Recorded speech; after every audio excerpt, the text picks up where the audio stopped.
Seguindo no estudo do Apocalipse, versículo por versículo, vamos agora ao capítulo 8, versículo 1.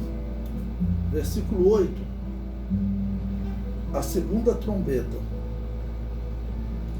E o segundo anjo tocou a trombeta, e foi lançada no mar uma coisa como um grande monte ardendo em fogo, e tornou-se em sangue a terça parte do mar. O monte, em muitos momentos, representa reino. A Babilônia é chamada de Monte Destruidor, em Jeremias 51, 25. Diz o Senhor: eis-me aqui contra ti, ó Monte Destruidor, que destróis toda a terra, e estenderei a mão contra ti, e te revolverei das rochas, e farei de ti um monte de incêndio. Ao mesmo tempo que Deus permitiu aos babilônios vencer os israelitas, queimar o templo, Deus também anuncia uma punição para essa Babilônia. Mas aqui ela é chamada de Monte Destruidor. Então nós observamos que monte, ele, em muitos momentos, ele representa um reino. Os inimigos de Israel são chamados de Monte Grande, em Zacarias capítulo 4, versículo 7. Quem és tu, ó Monte Grande, diante de Zorobabel? Serás uma campina, porque ele trará a primeira pedra com aclamações. Graça, graça a ela.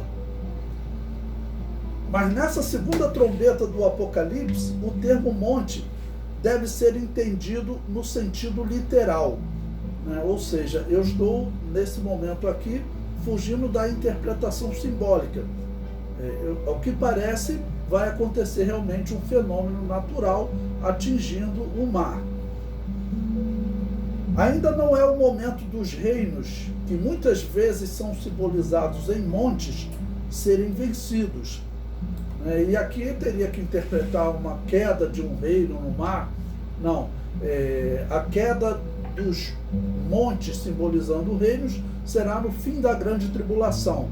Esse momento aqui das trombetas parece estarem acontecendo no início da segunda metade da grande tribulação. Lembrando que a grande tribulação é dividida em 2 períodos de 3 anos e meio. A primeira metade seria aquela metade dos selos 2 ao 7º, né? E no 7º estaria iniciando a segunda metade, e cada trombeta dessa faz parte do 7º selo. A pedra que cairá sobre os pés da estátua, que representa os reinos dos homens, se tornará em um grande monte no fim da grande tribulação e início do milênio, né? No texto de Daniel, capítulo 2, o versículo 35 diz: então foi juntamente esmiuçado o ferro, o barro, o cobre, a prata e o ouro, os quais se fizeram como a pragana das eiras no estio, e o vento os levou, e não se achou lugar algum para eles. Mas a pedra que feriu a estátua se fez um grande monte, e encheu toda a terra. E o versículo 36, da maneira como viste que do monte foi cortada uma pedra sem mãos, e ela esmiuçou o ferro, o cobre, o barro, a prata e o ouro, o Deus grande fez saber ao rei o que há de ser depois disso, e certo é o sonho e fiel a sua interpretação. Então, por que relembrar esse texto de Daniel? O texto de Daniel, ele conta a história dos reinos dos homens simbolizado em uma estátua, até que uma pedra cai sobre os pés e derruba, quebra toda a estátua. Então está simbolizando Jesus Cristo no fim da grande tribulação, dando fim a este reino do anticristo, que está simbolizado nos 10 dedos da estátua. Esse monte provavelmente será um meteoro caindo sobre a Terra. Então eu acredito que poderá ser literal, é o mais provável, né, de um grande meteoro e que pode causar catástrofes terríveis. Um meteoro caindo na Terra, no mar em especial, vai gerar tsunamis. O que será atingido com esse tsunami, nós não temos como precisar, mas além dele ser um elemento que traz algum tipo, né, de veneno, né, ele também poderá gerar outras catástrofes físicas. Os astrônomos identificaram um asteroide que pode colidir com a Terra no ano de 2029. Chamaram o asteroide de Apófis, deus egípcio do caos. Né? Então, por que eles dizem que pode colidir com a Terra? A direção que ele segue hoje, ele não iria colidir com a Terra, mas os astrônomos ficam sempre receosos porque, ao se aproximar do Sol, antes de se aproximar do sistema solar, da Terra em especial, ele passa por outros planetas, passando, por exemplo, próximo de Júpiter. A tendência é que ele sofra uma alteração na direção. Por quê?